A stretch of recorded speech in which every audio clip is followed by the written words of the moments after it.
All right, it's our first soiree, our first polka step, if you will, into the land of Silverchair. This request for tomorrow by Silverchair today is brought to us by, I hope I pronounced this name correctly, Corey. Corey wants to do tomorrow by Silverchair today. So here we go. Ready? A chord. Here's the intro in excruciating detail. Ready? I already asked you if you were ready. I'm not going to do it again. A, D, A, E, B, D, G. 2 times.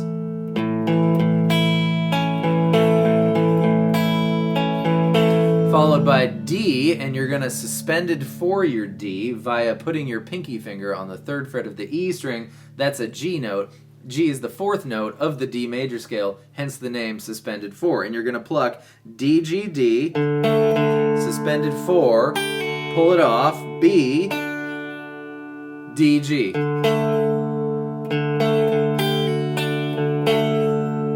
And then the little run is going to be like if you're going to do a C add 9, but we don't need these 2 strings. So just A string 3rd fret, D string 2nd fret, and pluck A, D, G.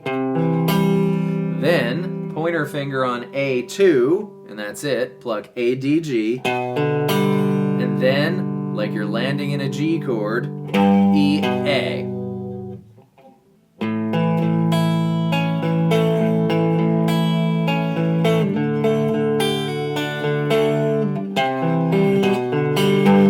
That's it for the intro. All that learning for you never get to do it again in the song. Okay, be right back with the verse. Do not move. For the verse, you're going to stick with the A chord extravaganza and go this much time, followed by half as much time on G, just 1 strum on D, and then what's going to happen is your pointer finger is going to get lost and your middle finger is going to meander up to the A string 3rd fret. But while that's going on, you're going to give kind of a garbage strum upwards, and it's going to be A3, pull off to open, E3, and back into your A. So a little quicker so you don't lose the note there. A, or a little smoother rather. G, D, garbage strum, A3, pull off, E3, back to A.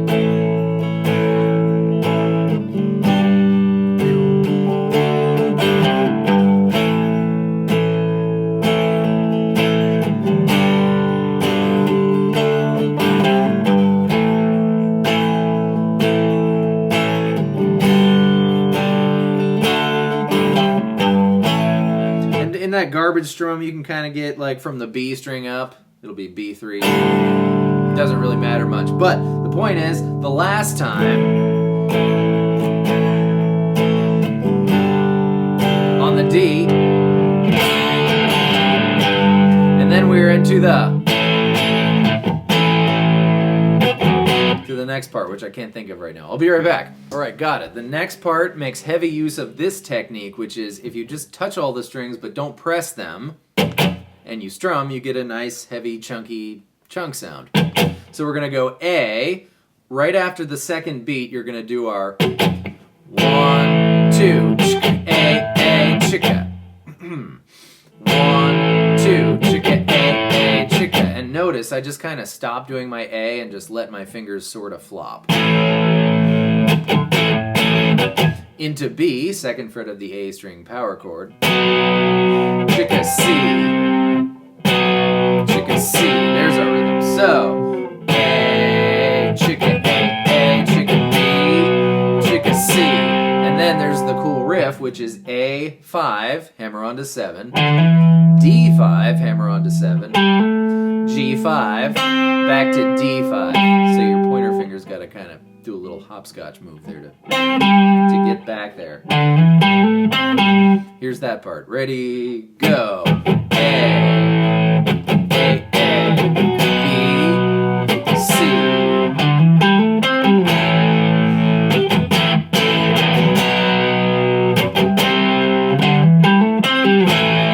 The last time it stops on the B. B is power chord, A string 2nd fret, D, G 4th fret, and C 1 fret higher than that. There's some debate in my mind about whether or not they're using the ultra fat power chords, which would be, here's your regular B power chord. Now just grab both the E and the A strings with your pointer finger, and that's a fifth root chord, so it's extra fat.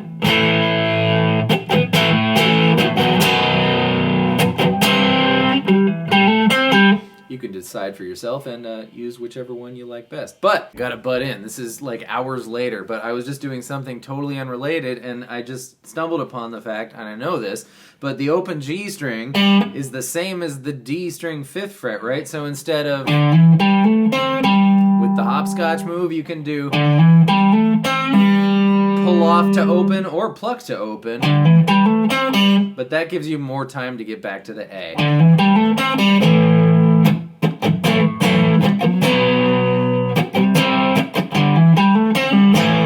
Back to you, Ryan. Anyways, it ends on the B. And then it goes into the nice tinkly twinkly do part, which is going to be, check it out, F chord, right? 1 1 2 2, baby F, not big F, baby F. If we move it up 2 frets, that's a whole step, that's G. If we move it up 2 more frets, that's A, which should come as no surprise because this song is sort of all centered around A. And A, as an F shape, sounds like this, which is the part we're talking about. So A, move it up to D on 10, 11, 12, same shape, and then put your pinky on E12, pull it off, pluck the B string, B12, pull it off, pluck the G string. So, A, D. 2 frets lower than D is C, back up to D.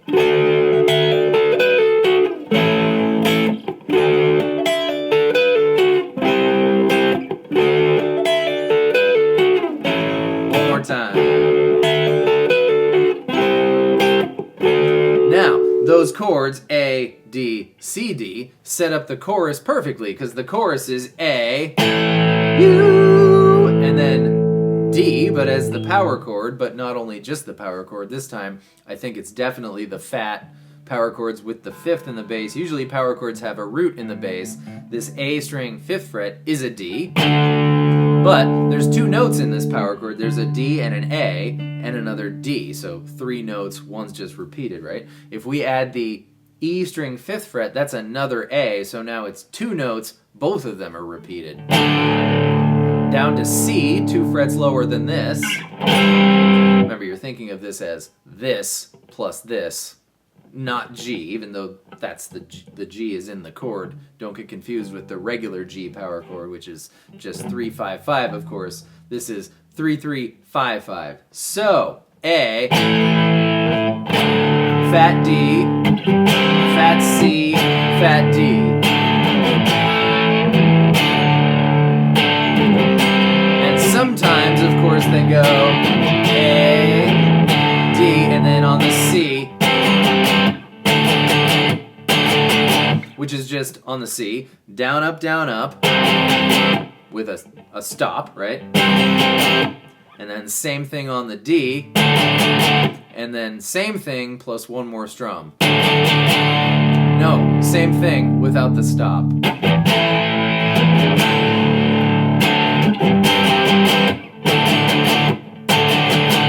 Yeah, exactly. Okay, back to the listening. I'll see if there's anything we missed. Don't move. Just a quick amendment to the chorus. A, D, and when it does the da-na-na-na, then it does 1 2 chicka on the D, so, and back into it, of course, yeah. And the only other thing to mention is that the solo is in A minor pentatonic, 5 8 5 7 5 7 5 7 5 8 5 8. Extra bonus points up 2 frets higher on the E string to 10, and include 10 on the B string too. I know a bunch of you have requested how to noodle in the minor pentatonic, and that video is coming, I promise. But for now, your job is to turn on Tomorrow by Silverchair, or any other song that you know the key, the minor pentatonic, is in for the solo, and just play whatever notes in the minor pentatonic in no particular order. Obviously, this doesn't sound anything like a solo. A solo has purpose and intention, but you got to get started by memorizing the shape inside and out, and then do it where you just start at the lowest one. And go up and try to do it faster. And